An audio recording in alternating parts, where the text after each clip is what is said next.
नमस्कार, मेरा नाम है अभिषेक और आप देख रहे हैं डेली लाइन। आज के इस डिस्कशन में हम बात करेंगे उत्तर प्रदेश के प्रयागराज में छात्रों के चल रहे प्रदर्शन के बारे में। छात्रों का प्रदर्शन लगातार 4 दिनों से चल रहा है। आज भी दिन रात वहां पर जो अभ्यर्थी हैं यूपी पब्लिक सर्विस कमीशन के गेट के सामने वहां पर बैठे हुए हैं, अपना प्रदर्शन जारी रखे हुए हैं। प्रदर्शन कुछ मामलों में अब थोड़ा सा उग्र होता हुआ दिखाई दे रहा है और एक बड़े आंदोलन की तरफ जाता हुआ दिखाई दे रहा है। बहुत सारे ऐसे वीडियोज आए हैं जिसमें ऐसा देखा जा रहा है कि उन छात्रों को एक अलग ही दिशा में ले जाते हुए दिखाया जा रहा है, जबकि छात्रों का जो मांग है वो बिल्कुल साफ है कि 1 डे 1 शिफ्ट में एग्जाम होना चाहिए, नॉर्मलाइजेशन की जो प्रक्रिया है वो खत्म होनी चाहिए, पारदर्शिता होनी चाहिए।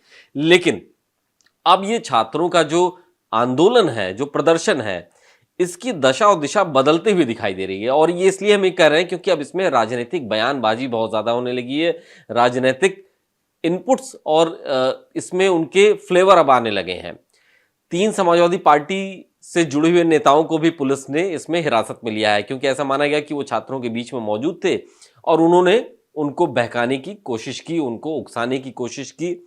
तो ऐसे में ये अलग ही दिशा में जाता हुआ ये प्रदर्शन दिखाई दे रहा है। हालांकि अभी भी छात्रों की मांग बिल्कुल स्पष्ट है, लेकिन जिस तरीके से इसमें राजनीतिक बयानबाजी हो रही है, अब इसमें बहुत कुछ संभावनाएं भी दूसरे तरफ इसको ले जाते हुए नजर आ रही हैं। इसलिए हम कह रहे हैं क्योंकि उत्तर प्रदेश में विधानसभा की 9 सीटों पर उपचुनाव होना है। प्रयागराज में ही विधानसभा के उपचुनाव को लेकर के जो तमाम रैलियां हो रही हैं, जो तमाम वहां पर लोग नेता जा रहे हैं, वो अलग अलग तरीके से बयान दे रहे हैं। 2 लोगों के बयान का हम खासतौर पर जिक्र करेंगे। अखिलेश यादव ने कल ही इसको एक्स पोस्ट पर एक वीडियो शेयर किया है छात्रों के प्रदर्शन का, और उसमें उन्होंने लिखा है कि यूपी के अहंकार से भरी भाजपा सरकार लाख कोशिशों के बाद भी आखिर में इलाहाबाद के जुझारू आंदोलनकारी युवक युवतियों के सामने हारेगी और दिखावा यह करेगी कि सब गलती लोक सेवा आयोग के अधिकारियों की है। देश प्रदेश चलाने के लिए जो प्रतिभावान युवा आईएएस पीसीएस व अन्य प्रतियोगी परीक्षाओं में अभ्यर्थी बनते हैं, उनमें इतनी अधिक समझ होती कि ये बातें आसानी से समझ सकें इस खेल के पीछे असल में कौन है। अखिलेश यादव कहते हैं कि जो वहां प्रदर्शन कर रहे हैं उनको पता है कि इसके पीछे कौन है। भाजपा के चेहरे से एक के बाद एक मुखौटे हट रहे हैं। भाजपा का नौकरी विरोधी चेहरा अभ्यर्थियों के सामने आ चुका है। यह अखिलेश यादव ने एक पोस्ट किया है और उसमें एक वीडियो भी दिखाया है छात्रों के प्रदर्शन का। उत्तर प्रदेश के डिप्टी सीएम केशव प्रसाद मौर्य इस पर पलटवार करते हैं और वो कहते हैं कि उत्तर प्रदेश की भाजपा सरकार युवाओं के उज्जवल भविष्य के प्रति पूरी तरह प्रतिबद्ध है। हमारी प्राथमिकता है कि सभी प्रतियोगी परीक्षाएं पारदर्शी और निष्पक्ष हों। मानकीकरण की समस्या का भी समाधान, यानी नॉर्मलाइजेशन की जो बात कर रहे हैं, जिसको लेकर के अभ्यर्थियों में दिक्कत है, वो भी कह रहे हैं कि इस पर भी बात कर सकते हैं और बातचीत यूपी पब्लिक सर्विस कमीशन करेगा इस पर। उसको लेकर के आगे बातचीत चल रही है। उन्होंने लिखा है कि यह दुर्भाग्यपूर्ण है कि सपा प्रमुख श्री अखिलेश यादव अपने कार्यकाल के काले कारनामे भूलकर राजनीतिक लाभ के लिए छात्रों की भावनाओं का राजनीतिकरण कर रहे हैं। केशव प्रसाद मौर्य आगे लिखते हैं, सूप बोले तो बोले, चलनी भी बोले जिसमें 72 छेद। एक बहुत महत्वपूर्ण और बहुत मशहूर मुहावरा है। ये केशव प्रसाद मौर्य अखिलेश यादव के संबंध में बोल रहे हैं, उनको संदर्भित करते हुए बोल रहे हैं कि आंदोलन की आड़ में माहौल बिगाड़ने की इनकी कोशिशों को समझदार प्रतियोगी छात्र बेहतर समझ रहे हैं और इनके रुख का सपा समाप्तवादी पार्टी बनना तय है। यह राजनीतिक हो चुका है पूरा मामला। लाखों छात्र यूपी पब्लिक सर्विस कमीशन के तमाम भर्तियों में शामिल होते हैं, लेकिन यूपी पब्लिक सर्विस कमीशन की पीसीएस की परीक्षा और आरओ एआरओ की परीक्षा में जो हाल के दिनों में कुछ बदलाव किए गए हैं कि एक के बजाय 2 दिन में परीक्षा कराई जाए, नॉर्मलाइजेशन की प्रक्रिया को लागू किया जाए, इसको लेकर के छात्रों को दिक्कत है। छात्रों के प्रदर्शन तक तो बात समझ में आ रही थी, हमने देखा है, वीडियोज आया है, वो अपनी बात कह रहे हैं। लोक सेवा आयोग, उत्तर प्रदेश लोक सेवा आयोग के अधिकारी भी उस पर अपना अपना रिएक्शन दे रहे हैं। लेकिन जैसे ये राजनीतिक बयानबाजियां इसमें शुरू हुई हैं, अब इसमें कहीं ना कहीं चुनावी फ्लेवर दिखाई दे रहा है कि उत्तर प्रदेश में विधानसभा के उपचुनाव होने वाले हैं। छात्रों को सामने रखा जाएगा, बताया जाएगा कि देखिए छात्र अपनी नौकरी मांग रहे हैं, छात्र अपने हित मांग रहे हैं और सरकार यानी योगी आदित्यनाथ जी की सरकार छात्रों को वो हक नहीं दे रही है, नौकरी विरोधी है, युवा विरोधी है। और आप देखिए कि छात्रों के प्रदर्शन में इतना कुछ हो गया है, कई जगहों पे बैरिकेड्स तोड़े गए, कुछ जगहों पे कुछ ऐसी घटनाएं हुई हैं जिसको कह सकते हैं कि बल प्रयोग जैसी स्थिति थी, लेकिन पुलिस ने अपना संयम नहीं खोया। इसके पीछे भी उत्तर प्रदेश का उपचुनाव ही एक कारण है कि छात्रों पे अगर कहीं बल प्रयोग हो गया तो उपचुनाव में मामला गड़बड़ हो जाएगा बीजेपी के लिए।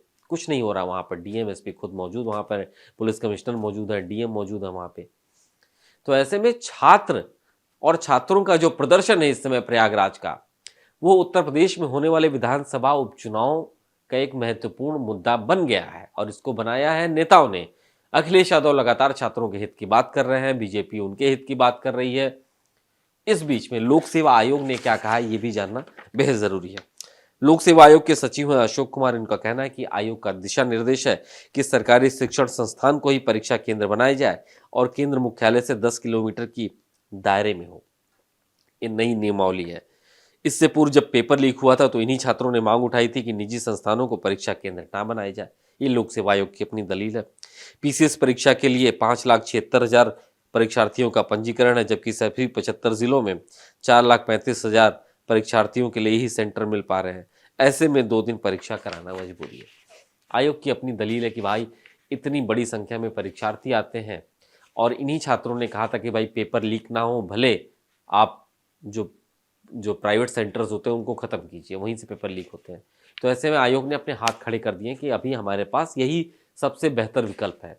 और छात्रों का कहना है कि भाई हमारा इससे नुकसान होगा, क्योंकि इससे मानकीकरण से जो मेरिटोरियस छात्र हैं और जो कम नंबर पाते हैं, दोनों के ही नंबर इसमें प्रभावित होंगे, मेरिट खराब होगी इसमें। तो कुल मिलाकर के छात्रों का ये प्रदर्शन इस समय बीजेपी के लिए गले की हड्डी बना हुआ है। वो छात्रों पर कार्रवाई भी नहीं कर पा रही है। उत्तर प्रदेश लोक सेवा आयोग कोई निर्णय नहीं ले पा रहा है और उसमें भी सबसे बड़ी समस्या है कि उपचुनाव है उत्तर प्रदेश में 9 विधानसभा सीटों पर। तमाम राजनीतिक बयानबाजियां इसमें हो रही हैं। बहुजन समाज पार्टी की अध्यक्ष मायावती इसमें रिएक्शन दे चुकी हैं कि छात्रों के साथ गलत नहीं होना चाहिए, हम उनके साथ खड़े हैं। अखिलेश यादव लगातार आज चौथा दिन है और पहले दिन से लगातार वो छात्रों के हित में बयान दे रहे हैं। लेकिन छात्रों को मोहरा बना करके चुनाव लड़ना, अपनी बात कहना, राजनीति करना, ये कितना सही है और इससे कितना फायदा किसी को हो सकता है, ये एक सोचने वाली बात है। उपचुनाव में ये एक बड़ा मुद्दा बनता जा रहा है। तमाम वीडियोस हमने इसी अपने डिस्कशन में हम वीडियोस दिखाएंगे कि छात्र क्या कह रहे हैं, उनकी क्या मांगे हैं, किस तरह 4 दिनों से वो लगातार उत्तर प्रदेश लोक सेवा आयोग के दफ्तर के बाहर धरना दिए हुए हैं, बैठे हुए अपनी बात कहने के लिए, और किस तरीके से अब उन पर भी दबाव बनता हुआ दिखाई दे रहा है। ये सब हम इसी वीडियो में हम आपको दिखाएंगे। लेकिन आपसे ये जानना चाहेंगे कि छात्रों का ये प्रदर्शन जो है क्या सही दिशा में चल रहा है?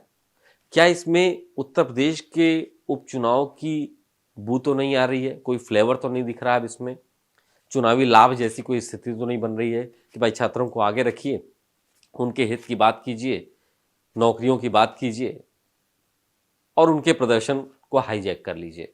कई जगहों पे हमने देखा है कि इस तरीके के जो प्रोटेस्ट होते हैं वो हाईजैक हो जाते हैं, गलत हाथों में चले जाते हैं, दूसरी दिशा में चले जाते हैं। उत्तर प्रदेश की सरकार की भी इस पर कड़ी नज़र है कि ये छात्रों का प्रदर्शन तक तो ठीक है, ये हाईजैक नहीं होना चाहिए। तो ऐसे में आपको क्या लगता है? आप कमेंट करके ज़रूर बताइए कि प्रयागराज में छात्रों की जो मांग है नौकरियों को लेकर के, मानकीकरण को लेकर के, 2 दिन में परीक्षा कराए जाने को 1 दिन में बदलने को लेकर के, वो कितनी जायज़ है और क्या सच में अब इस आंदोलन का राजनीतिकरण होता हुआ दिखाई दे रहा है? तमाम नेता वहाँ पर मंडराते हुए दिख रहे हैं, या नेताओं का अगर छात्रों के पक्ष में बोलना सही है या नहीं सही है? इस पर आपका हम बिल्कुल कमेंट चाहेंगे, आपका रिएक्शन चाहेंगे। आप कमेंट करके ज़रूर अपनी बात हम तक पहुंचाइए और देखते रहिए डेली लाइन।